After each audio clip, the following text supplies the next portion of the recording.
제가 갖고 있었던 어떤 생각이나 이런 아이디어를 이제 윤석열 대통령이 규제 혁신을 국정의 우선 과제로 이제 내세우셨고, 그거를 위해서 이제 시스템을 재정비하자 그런 차원에서 이제 저에게 위촉을 하셨는데, 뭐 여러 가지 좌절이 있습니다만 어쨌든 우선은 이론적으로 설명을 드리고, 그리고 여러분들 우리 오늘 포럼 회원님들 좀 피드백을 받아서 앞으로 규제 혁신, 규제 개혁을 어떻게 해갈지를 오히려 좀 듣는 자리로 했으면 저로서는 감사하겠습니다. 왜냐하면 지금 이 현장에서 이 기업이나 국민 생활에서 부딪히는 아주 문제 많은 규제들이 많은데요. 이 아이디어를 수렴을 해가지고 정리해서 그거를 이제 제도 변경으로 이제 이렇게 바꿔 나가야 되는데, 이 소위 데이터가 생명인데요. 여러 군데서 좀 아이디어를 주셔야 되는데요. 생각보다 그렇게 적극적으로 개진하는 시스템이 안 갖춰져 있더라고요. 그래서 규제 개혁 신문고라든가 이런 거를 지금 활성화해서 지금 추진하고 있습니다만 잠시 후에 더 말씀드리기로 하고요. 먼저 이제 이론을 먼저 설명을 드리고 한국의 규제 개혁 시스템을 평가해보고 그리고 앞으로 어떻게 할지 이런 정도로 한 4, 50분 말씀을 드리겠습니다. 먼저 이 분야에 유명한 석학들이 있는데 그분들 책이나 논문에 보면 가끔 재밌는 표현이 나오는데, 지금도 기억나는 게 이제 윌리엄 셰퍼드 교수의 규제는 사람 늙는 거나 똑같다. 좋아하는 사람 없지만 그렇지 않으면 어떻냐 뭐 이런 얘기도 기억에 남고요. 또 많은 분들이 공감했던 프레이즈가 이거죠. Regulation is a hidden tax. 그러니까 규제는 감춰진 세금이다. 그러니까 어느 간단한 규제라도 적용이 되면 그 적용받는 사람은 어쨌거나 돈이 들거나 시간이 들거나 노력이 들거나 애를 태우게 되는 그런 그 코스트를 치르게 되죠. 문제는 세금은 국민의 대표가 심의해서 세법에 의해서 징수하고 예산 결산을 하는데, 규제라는 세금은 전혀 그런 절차가 없습니다. 오히려 역설적으로 집행하는 사람이 제일 잘 안다는 전제하에, 우리나라도 그렇고 미국, 영국 다 그렇습니다. 집행하는 금융당국, 금융 문제는 금융당국이 제일 잘 알고 환경 문제는 환경당국이 제일 잘한다. 다들 그렇게 생각하니까 이 규제권자들이 규제라는 세금을 아무런 통제 없이 마구 도입해서 내용과 집행 절차를 자기네들 관점에서 만들다 보니까 과잉 규제, 그리고 불량 규제가 생기는 거죠. 근데 우리나라가 규제 개혁 또는 규제 완화 또는 행정 쇄신 이런 형태로 국정의 최우선 과제가 된 거는 본격적으로 노태우 대통령 때부터고요. 문헌으로 보면 전두환 대통령 때 이미 나옵니다. 전두환 대통령 때 성장 저해 요인을 일소하라 뭐 이런 오더 때문에 그 당시 정부 부처가 그 아이디어를 만드는 과정에 규제 완화라는 단어가 들어간 게 발견되고요. 본격적으로 이제 경제 민주화, 정치 민주화를 하면서 노태우 정부 때부터 이제 행정쇄신위원회, 규제 완화위원회 이렇게 시작을 해가지고, 사실 역대 정부가 노무현 문재인 정부 때도 이 규제 개혁은 법정 행정 기능이기 때문에 어쨌든 형식적이라도 최소한 규제 혁신, 규제 개혁은 계속 이어져 왔습니다. 그 명칭은 이제 규제 개혁 YS가 처음으로 한 단계 높였고요. 고건 총리께서는 이제 규제 혁파라고 한 단계 더 높이셨고요. 근데 이제 문재인 정부 때부터는 이거를 이제 스마트 레귤레이션 개념으로 뭐 부수고 줄이고 없애는 게 능사가 아니고, 이게 이제 품질 관리나 스마트 레귤레이션 이라고 해서 규제 혁신, 이노베이티브 레귤레이션으로 개념이 좀 바뀌었는데, 그거는 정당한 바뀐 것 같아요. 과거에는 우리가 규제가 많다고 그래서 자꾸 줄이는 쪽으로 갔는데, 이제는 규제 문제가 양의 문제가 아니라 질의 문제라는 인식 때문에 이제 규제 품질 관리 쪽으로. 제가 이제 그림을 여기저기서 모은 이유가요. 이제 손톱 밑 가시가 이제 박근혜 대통령이 얘기한 거고요. 전봇대 뽑기는 이명박 대통령의 상징물이었고, 그다음에 이게 믿거나 말거나 문재인 대통령도 적기조례를 예를 들면서 우리나라의 이 규제가 이노베이션과 혁신을 방해한다 이래가지고 막 광화문에 나와서 인터넷 은행도 만들어야 되고 막 그때 연설한 게 유명한 게 있고요. 이제 지금 윤 대통령은 이제 모래주머니로 규제를 비유하십니다. 그래서 어떻게 보면 정권을 이어서 좌우 진보 보수를 막론하고 규제 개혁, 규제 혁신을 해야 된다는 총론에는 합의를 보면서도 현실에서는 상당히 진도가 안 나가고 오히려 좀 퇴보한 점도 있고요. 아직도 대한민국이 기업하기 좋은 나라냐, 투자 환경이 좋으냐라는 질문에 대해서 그렇게 썩 좋은 평가는 받지 못하고 있는 건 여러분이 더 잘 아실 겁니다. 그래서 이 규제 개혁이라는 게 이제 OECD나 월드뱅크의 이 문헌에 보면 품질 향상 쪽으로 이제 굉장히 그 방점이 찍혀 있습니다. 그러니까 레귤레터리 퀄리티의 문제지, 그리고 규제 레귤레터리 리폼이라는 거는 그 퀄리티를 향상시키는 그 퀄리티 엘리멘트가 뭐냐고 잠시 후에 좀 말씀드리기로 하고요. 어쨌든 규제 혁신은 이제는 불필요한 규제는 당연히 줄이고, 그걸 디레귤레이션이라고 한다면 이건 규제 혁신의 한 영역이고요. 크게 보면 레귤레터리 리폼이라는 프로세스는 결국 정책 목표를 달성하는 수단이 과연 목적을 제대로 달성하는가, 부작용은 없는가, 준수율은 좋은가, 그 과정에 그 부작용은 코스트 베네핏 비율은 어떻게 되는가, 이런 쪽으로 이제 좀 과학화되는 경향이 있습니다. 그러니까 과거에는 무슨 신자유주의다, 우파다, 무슨 시장주의다, 뭐 이런 쪽으로 색칠을 하던 것을 이제는 중국이나 베트남도 세계은행의 지원을 받아서 규제 혁신을 하고 있거든요. 그래서 이거는 이제 글로벌 스탠다드는 이거는 이념이나 어떤 그 아이디올로지의 문제가 아니라 일종의 좀 사이언스나 엔지니어링에 가까워지고 있다는 게 저의 느낌입니다. 먼저 이제 규제가 비용이 있는데요. 이제 지금 행정규제기본법에도 규제를 신설 강화하는 부처는 반드시 규제 영향 분석서를 첨부하게 돼 있습니다. 규제개혁위원회에 제출할 때. 근데 그거 보면은 지금 많이 이제 나아졌는데요. 아직도 이 규제 비용에 대한 개념이 그 정부 내에 규제를 위반하고 집행하는 사람들 사이에 그렇게 잘 이해가 되고 있지 않습니다. 어떤 부서는 그냥 그 규제를 신설했을 때 들어가는 인건비하고 무슨 뭐 추가 비용 정도를 규제 비용이라고 생각하는 사람들도 있고요. 또 어떤 데는 그냥 빈칸에 그냥 규제 비용 거의 없음 그냥 이렇게 보내는 데도 있고요. 그러면 이제 저희는 질책을 하죠. 이거 다시 해오라고 하는데 규제 비용이요 상당히 어마어마합니다. 우선 준수 비용이라는 개념은 뭐 우리가 느끼는 이제 규제 환경 뭐 정화 시설을 놔라든가 또는 고용 무슨 의무 고용을 해라든가 어떤 이런 이제 규제가 딱딱 들어가면 그걸 준수하는 데 비용이 많이 들죠. 여기에는 이제 돈 금전적 비용뿐 아니라 이제 그 시간이나 노력의 비용까지도 포함을 해야 되겠죠. 그런데 진짜 규제의 진짜 히든 코스트는 기회 비용입니다. 왜냐하면 규제로 인해서 우리가 누릴 수 있었던 서비스나 신산업이 통째로 사라져 버리는 현상이 발생하거든요. 그러니까 지금 외국에서는 다 되는데 왜 한국에서는 안 되느냐라는 질문에 대한 기본적인 답이 바로 이겁니다. 그러니까 우리가 지금 규제 때문에 그걸 지키느냐고 쓸데없이 사람 쓰고 돈 쓰고 시간 쓰고 그거는 액추얼 코스트고요.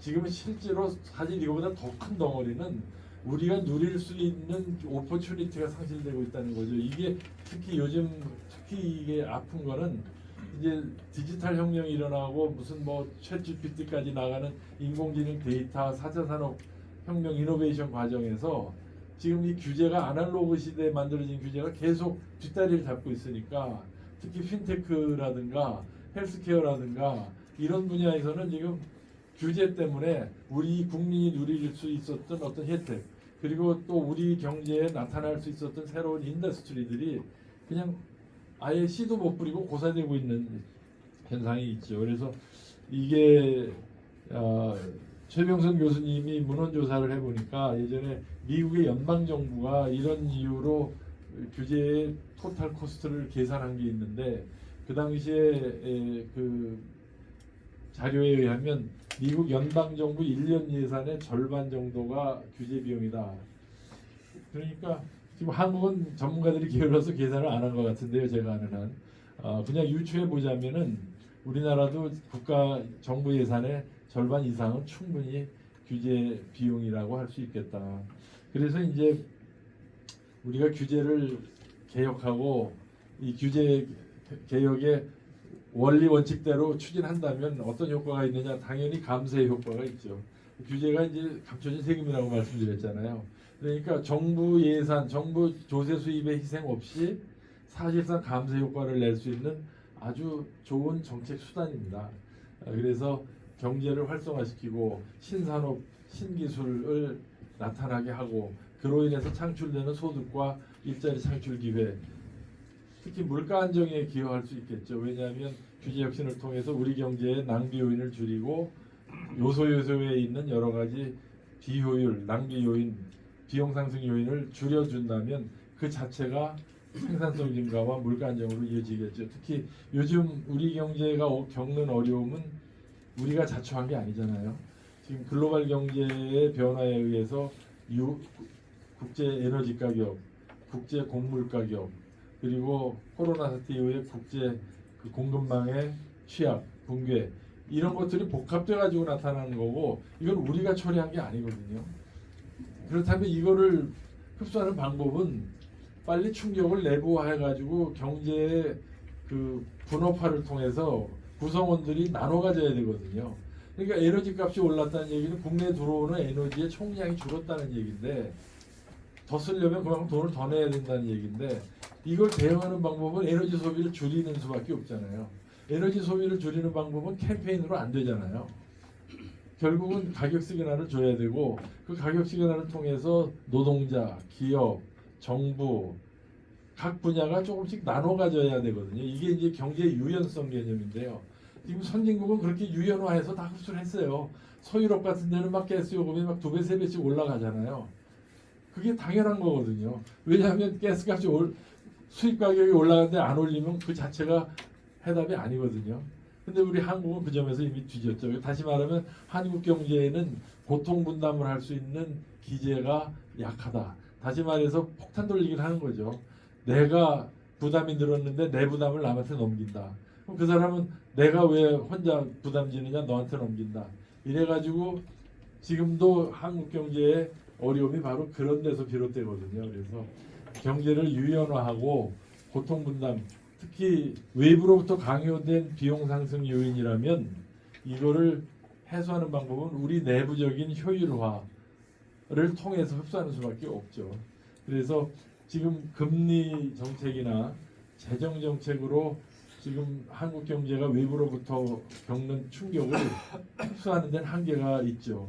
지금 뭐 다른 나라도 마찬가지지만 금리 올리고 재정 풀어서 취약계층 보호하고 이런 폴리시 믹스가 당연하고 좋은 것이지만 그 자체로는 지금 우리가 겪는 경제적 어려움, 소위 스태그플레이션의 어려움을 극복하기가 어렵거든요. 결국 우리 경제의 공급 능력, 생산성을 높이는 수밖에 없죠. 그리고 그거를 위한 어떻게 보면 유일한 방법은 규제 혁신이라고 생각을 합니다. 그다음에 이제 불량 규제의 유형 중에 이제 말씀드리겠지만 이 부정부패 이게 그리스 때부터도 무슨 뭐 문헌에 나온다는데요. 그러니까 규제가 심한 곳에 부패가 많다는 거는 뭐 고금동서의 진리고요. 이 부정부패를 해소하는 효과, 그다음에 환경이나 산업안전이나 소비자 보호 이게 규제가 우리나라도 그렇지만 외국의 사례도 보면 규제가 없어서 사고가 나는 게 아니고 있는 규제가 제대로 집행이 안 돼서 사고가 나거든요. 그래서 규제 혁신의 중요한 요소로서 이제 규제의 품질 관리를 통해서 준수율을 높이고 준수하기 쉽도록 만들어 준다면 오히려 역설적으로 환경 보호나 소비자 보호가 더 강화될 수 있다. 이런 기대 효과가 있고요.